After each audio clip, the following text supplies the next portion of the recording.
यह कहानी गीता और उसकी जादुई गाय की है। गीता अपनी बकरी के लिए जंगल से घास लेकर आ रही थी। तभी पास वाले पेड़ पर एक जादुई पक्षी बैठा हुआ था। फिर उसने गीता को देखकर बोला, वाह, यह औरत कितनी मेहनती है। मैं पिछले कई सालों से देख रहा हूँ। यह हर सुबह आती है और अपनी बकरी के लिए ताज़ी घास काट कर ले आती है। लेकिन यह एक बकरी भले कितना ही दूध देती होगी, इतने दूध से तो बस इनका घर की ही चाय बनती होगी। फिर यह बेचते क्या होंगे। मैं एक जादुई पक्षी हूँ, क्यों ना मैं गाय बनकर इनके घर चली जाऊँ। फिर मेरी दूध को बेचकर यह आराम से अपनी ज़िंदगी जी पाएंगे। हाँ, यह ठीक रहेगा। वैसे भी यह औरत बहुत ही दयालु और अच्छी लग रही है। इतना कहकर पक्षी पेड़ से नीचे उतरा और एक सुनहरे रोशनी के साथ एक सुंदर सी गाय में बदल गया और गीता के पास आकर बोला, हे दयालु औरत, मेरे इस जंगल में कोई नहीं है और मैं अकेले ही रहती हूँ। क्या तुम मुझे अपने घर ले चलोगी? मैं इसके बदले में तुम्हें ढेर सारा दूध दूंगी। गाय की यह बात सुनकर गीता हैरान हो गई। फिर बोली, ये कैसे हो सकता है? मैं कहीं सपना तो नहीं देख रही। यह गाय तो बोल रही है। वो सब तो ठीक है, पहले तुम ये बताओ कि तुम बोल कैसे रही हो। मैं तो पहली बार किसी गाय को इंसान की आवाज़ से बोलना देख रही हूँ। दरअसल मैं एक जादुई गाय हूँ, इसलिए मैं इंसानों की तरह बोल सकती हूँ, उनकी बातें समझ सकती हूँ। तो मैं यह कह रही थी कि तुम मुझे अपने घर ले चलोगी और फिर शाम सुबह हरी भरी घास खिला देना। मैं उसके बदले में तुम्हें ढेर सारा दूध दूंगी। तुम उस दूध को बेचकर अपने जीवन का गुजारा आराम से कर पाओगी। वैसे भी एक बकरी से तुम्हारा क्या ही हो जाएगा। गाय की ये बात सुनकर गीता बहुत खुश हुई। क्या जादुई गाय, तुम सच कह रही हो? अगर ऐसा हो जाए तो फिर हमारे जीवन की सारी परेशानियां ख़त्म हो जाएंगी। अगर ऐसी बात है तो ठीक है, तुम चलो मेरे साथ। गीता उस गाय को लेकर घर आने लगी। थोड़ी देर बाद गीता गाय को लेकर घर पहुंची। अरे अरे गीता, तुम तो बकरी के लिए जंगल से घास काटने लगी थी ना? फिर तुमने यह किसकी गाय पकड़ लाई? अजी, मैं इस गाय को कहीं से पकड़ कर नहीं लाई हूँ। दरअसल यह तो मुझे जंगल से मिली है। हमें इसे बस थोड़ी बहुत चारा देना होगा और बदले में यह हमें ढेर सारा दूध देगी। एक बकरी से हमारा गुजारा तो नहीं हो पा रहा था। अब इस गाय को दूध बेचकर हमारी परिवस्थिति अच्छे से हो जाएगी। गीता, तुम सच कह रही हो? तब तो तुमने यह बहुत अच्छा काम किया है। फिर हम आज से ही इस गाय को अच्छे से पाल लेंगे। उस दिन के बाद वो दोनों रोज़ रोज़ गाय के लिए खाने के लिए जंगल से हरी भरी घास काट कर ले आते थे। ऐसे ही दिन गुजरते गए। फिर कुछ दिनों बाद रवि जमींदार के घर रोज़ दूध देने जाया करता था। फिर एक दिन उसका पड़ोसी दीप यह सब देखकर सोचने लगा, अरे अरे, इसके पास तो बस एक बकरी थी, फिर ये कैसे रोज़ रोज़ बाल्टी भरकर दूध बेचता है। भला एक छोटी सी बकरी कितना दूध कैसे दे पाएगी। हम हो ना हो, कोई रहस्य की बात है। मुझे जल्दी से पता लगाना होगा कि आखिर यह इतना दूध लाता कहाँ से है। जंगराज अपनी पत्नी को यह सब बताने की तरह निकल पड़ता है। थोड़ी देर बाद दीप घर पहुंचता है। अरे अरे भाग्यवान, सुनती हो? यह बात तो तुम भी जानती हो कि हमारे पड़ोसी हंस के पास एक ही बकरी थी। फिर वो ना जाने कहाँ से रोज़ रोज़ बाल्टी भर के दूध बेचने लगा। हमें इस बात का जल्द से जल्द पता लगाना होगा, वरना वे जल्द ही हमसे भी अमीर हो जाएंगे। अजी, अगर ऐसी बात है तो फिर आप जाइए और जल्दी से जल्द पता लगाइए, क्योंकि मैं ऐसा होता हुआ कभी नहीं देख सकती। हाँ हाँ ठीक है भाग्यवान, तुम चिंता मत करो, मैं जा रहा हूँ। दीप हंस के घर पहुँचता और चोरी चोरी सब कुछ देखने लगा। अरे ओ मेरी प्यारी सी गाय, तुम्हें और घास खाना है तो बताओ, मैं अभी लाता हूँ। नहीं नहीं, बस आज तुमने मुझे बहुत सारा खिला दिया है, अब मैं थोड़ा भी नहीं खा सकती। वहीं दूसरी तरफ दीप गाय को बोलता हुआ देखकर बिल्कुल हैरान हो गया। अरे अरे, यह मैं क्या देख रहा हूँ? यह गाय तो बोल रही है, लेकिन यह कैसे हो सकता है? भला गाय भी इंसानों की तरह बोलती है क्या? हंस, आज तुमने मुझे बहुत सारा घास खिला दिया, तो इसलिए आज मैं तुम्हें बहुत सारा दूध दूंगी। तुम्हें जितना दूध चाहिए तुम उतने बाल्टी यहाँ पर रख कर चले जाओ। फिर कल सुबह तुम वो सारी बाल्टी दूध से भरा हुआ पाओगे। नहीं नहीं, तुम्हें ज़्यादा दूध देने की कोई ज़रूरत नहीं है। तुम पहले ही जितना दूध देती हो उतना ही दूध दो, क्योंकि इतने दूध से हमारा गुजारा अच्छे से हो जा रहा है। वैसे भी ज़्यादा लालच करना ठीक नहीं होता। क्या तुम खुश नहीं हो मुझे यहाँ लाकर? तुम परेशान हो नहीं हो रहे तो मुझे चारा दे दो। मेरे दूध से तुम्हें बहुत कुछ फ़ायदा हो रहा है या नहीं? हाँ बिल्कुल हो रहा है कपिला, तुम्हारे दूध के कारण ही तो हम अच्छे से 2 वक्त की रोटी मिल रही है। दीप खुशी से कहने लगा। अच्छा, तो यह जादुई गाय दे रही है रवि को बाल्टी भर भर के दूध। अब मुझे जल्द से जल्द कुछ योजना सोचना होगा। हाँ मैं समझ। कल जब हंस कपिला को जंगल से घास चराने ले जाएगा तब मैं उसे मार दूंगा। फिर मैं देखता हूँ यह दूध कहाँ से लेकर और बेचता है। हाँ यह ठीक रहेगा, मैं ऐसा ही करूँगा। फिर अगले दिन हंस, में तुमसे एक बहुत ज़रूरी बात करनी है, तुम ध्यान से सुनो।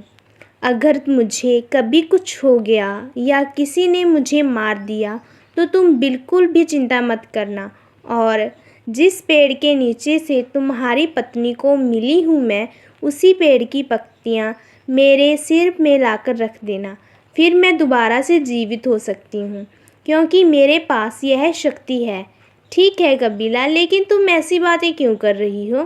मेरे किसी से दुश्मनी नहीं है, तो भला तुम्हें कौन मारना चाहेगा? तुम ऐसी बातें मत करो। चलो आज मैं तुम्हें जंगल से ले चलता हूँ। वैसे भी तुम्हें जंगल गए हुए काफ़ी दिन हो गए हैं।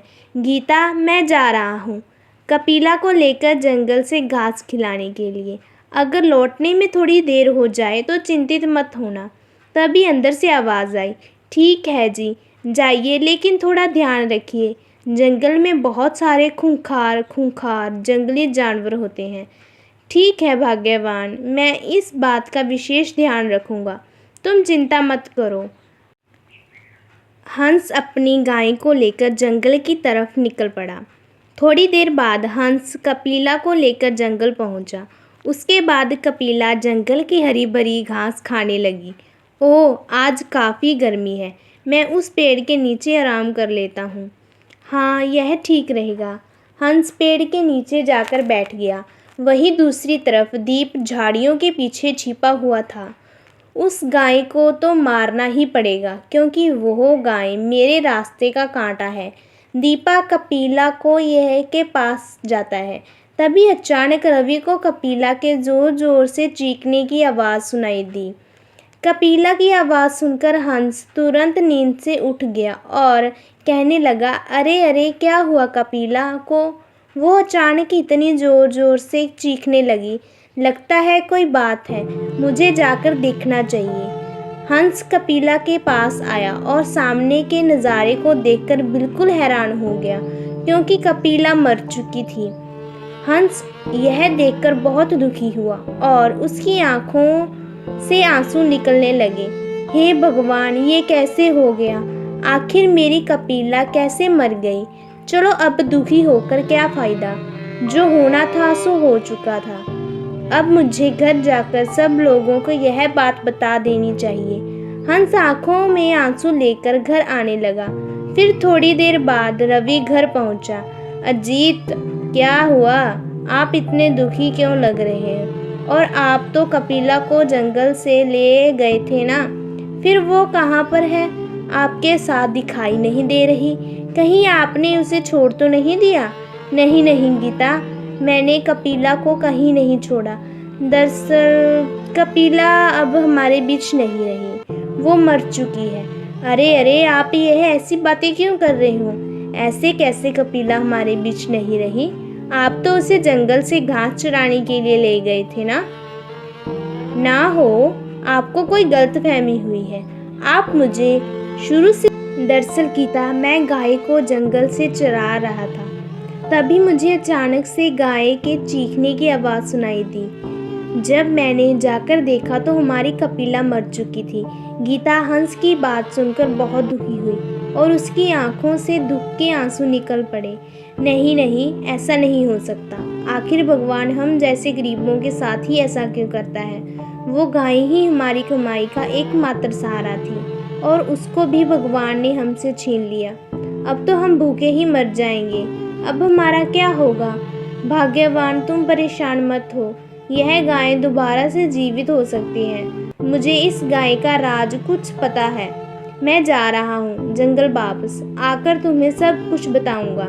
चलिए ठीक है, जाइए, लेकिन जंगल में थोड़ा संभल कर जाइए, क्योंकि कब कहाँ से जंगली जानवर आ जाए कुछ पता नहीं रहता। ठीक है गीता, तुम चिंता मत करो, मुझे कुछ नहीं होगा। हंस अपनी पत्नी को इतना कहकर जंगल से पत्तियां लाने की निकल पड़ा।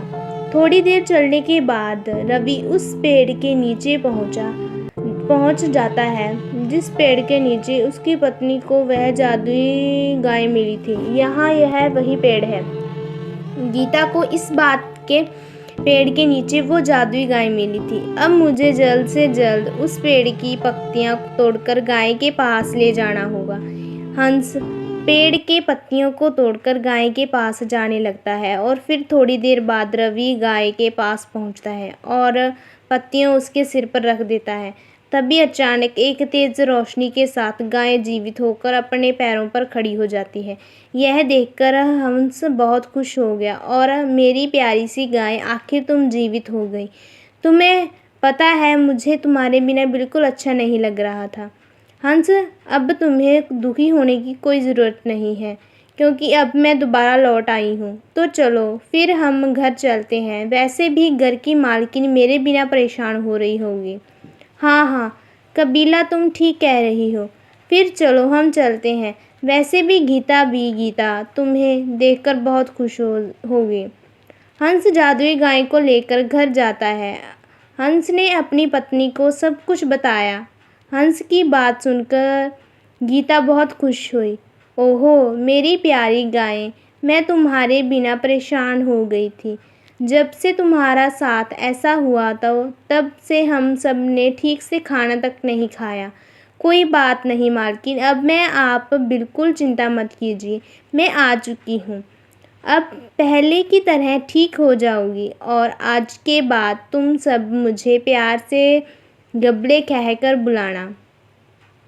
अजी, घर में खाने को कुछ नहीं है और हमारे पास पैसे भी नहीं हैं। अब हम क्या करेंगे? गीता की बात सुनकर गाय बोली।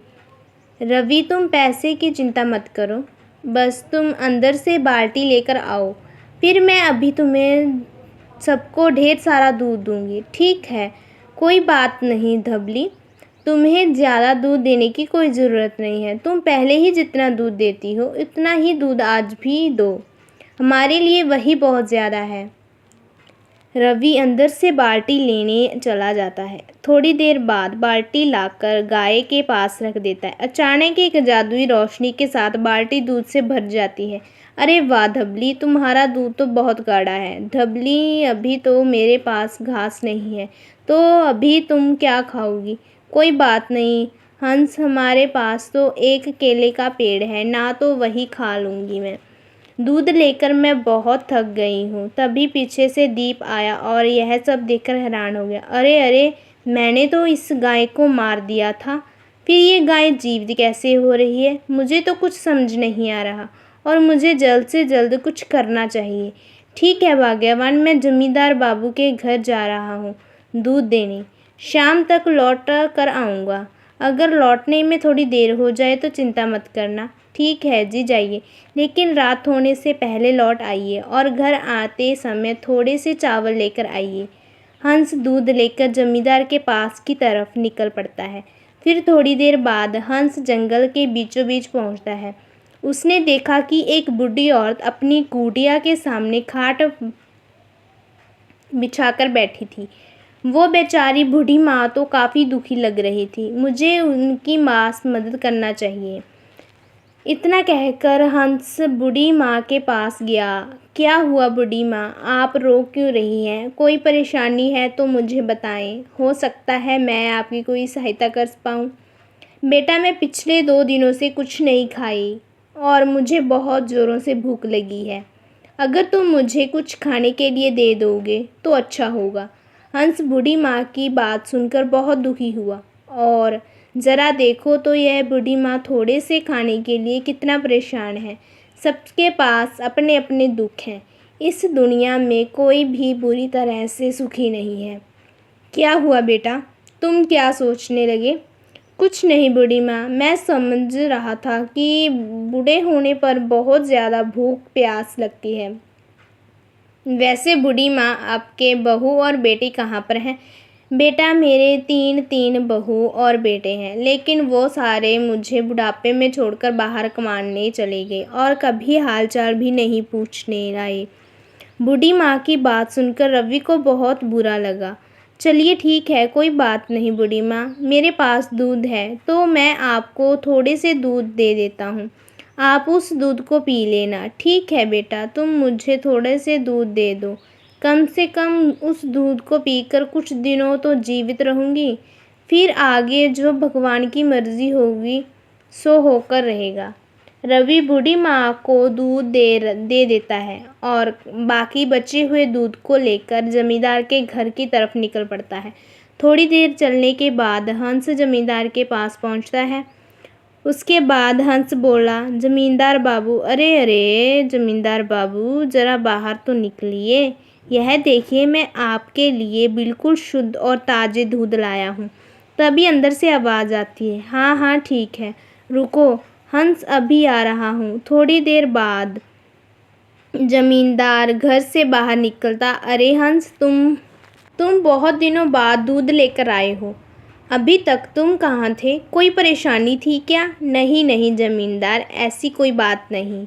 दरअसल कुछ दिनों में मेरी गाय बीमार थी, इसलिए मैं आपको घर में दूध नहीं ला पा रहा था, लेकिन अब ठीक हो चुकी है। आज से हर रोज़ आपको दूध लाया करूँगा। हम जमींदार को सच बताना नहीं चाहता था, इसलिए इधर उधर की बातें करने लगा। उसके बाद हंस दूध लेकर घर की तरफ आने लगा। थोड़ी देर बाद हंस घर पहुंचा। ऐसे ही दिन गुजरते गए। अब हंस के पास किसी भी चीज़ की कोई कमी नहीं थी और वह गरीब मजदूर लोगों की मदद करने लगा। फिर अगली सुबह, नहीं नहीं, ऐसा नहीं हो सकता। दूध बेचकर तो हंस ने काफ़ी धन इकट्ठा कर लिया, वो भी बस एक गाय से। अगर ऐसा चलता रहा तो वह अमीर हो जाएगा और वो सबकी मदद भी कर रहा है। सबकी जुबान पर सिर्फ रवि रवि का नाम है। देखना, वो गाय भी मैं जल्द ही मार डालूंगा। दीप फिर से लालच में आ गया। गांव में यह बात बिल्कुल आग की तरह फैल चुकी थी कि हंस के पास एक जादुई गाय है। फिर जमींदार बाबू को भी बगली के बारे में पता चला। उसके बाद जमींदार भी गाय के लालच में आकर हंस के घर पहुंचा। हंस, मैंने सुना है कि तुम्हारे गाय का दूध बहुत अच्छा है। क्या तुम्हारी गाय मैं देख सकता हूँ? हंस संभाव का बहुत भोला था, इसलिए हंस ने जमींदार से कहा, हाँ ज़रूर, क्यों नहीं जमींदार बाबू, आप मेरे साथ चलिए। हंस जमींदार बाबू को लेकर गौशाला की तरफ जाने लगा। थोड़ी देर बाद हंस को जमींदार के गौशाला के पास जमींदार बाबू, यह है मेरी वो जादुई गाय जो मुझे हर रोज़ बाल्टी भर के दूध देती है। अच्छा, हंस, मुझे लेकिन यह यकीन नहीं हो रहा कि तुम अभी भी सामने इस गाय से दूध मांग सकते हो, मुझे दिखा सकते हो कि यह जादुई गाय है। आप थोड़ा रुकिए, मैं अभी इस गाय से दूध मांगकर आपको दिखाता हूँ। हंस तुरंत घर के पास बाल्टी लेकर आया।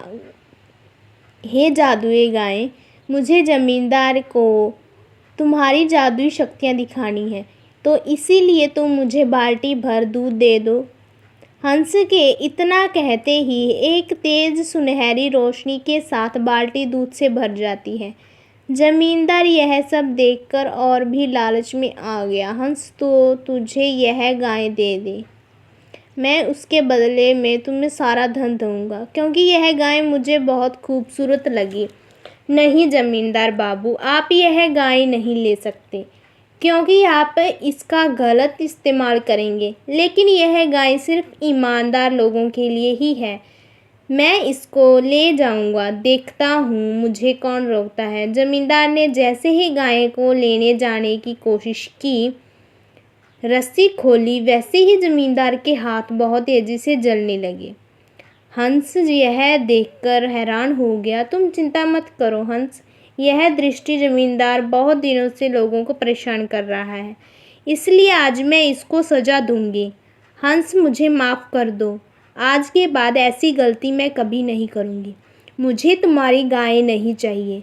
हंस, हंस, तुम मुझे बचाओ। देखिए जमींदार बाबू, मैं गाय को दूध बेचकर जो पैसे कमाता हूँ, उसका ज़्यादातर हिस्सा गरीबों को दान कर देता हूँ, लेकिन आप गरीबों की फसल और ज़मीन की ज़बरदस्ती छीन लेते हैं, इसलिए गाय आपके लिए नहीं है। मुझे अपनी गलती पछतावा है। मैं समझता हूँ, तुम अपनी गाय रख लो और मुझे माफ़ कर दो। अरे नहीं नहीं, आपको माफ़ी मांगनी ही है तो अपनी जिन लोगों से मांगिए जो कब्जा किया है, और इन सभी ज़मींदारों को लौटा दीजिए और आप इनसे जाकर माफ़ी मांगिए। और अब ज़मींदार को अपनी गलतियों का पछतावा होने लगा। उसके बाद ज़मींदार अपनी गलतियों का प्रायश्चित करने के लिए निकल पड़ता है। तुम भी चली जा थबली, मुझे अब तुम्हारी ज़रूरत नहीं है। तुमने जो मुझे दिया उसमें यह व्यापार करके काफ़ी ज़िंदगी गुजार सकता हूँ। अब किसी और ईमानदार मज़दूर इंसान की मदद करो। तुम मुझे बहुत अच्छी हो। ज़िंदगी भर लोगों के साथ रहना। भगवान भी तुम्हारे दिल की इच्छा पूरी करे। ठीक है, फिर मैं चलती हूँ। इतना कहकर गबली वहाँ से चली जाती है। वहीं दूसरी तरफ जमींदार सारे लोगों का धन और खेत वापस कर देता है। फिर ज़रूरतमंद लोगों की मदद भी करने लगता है।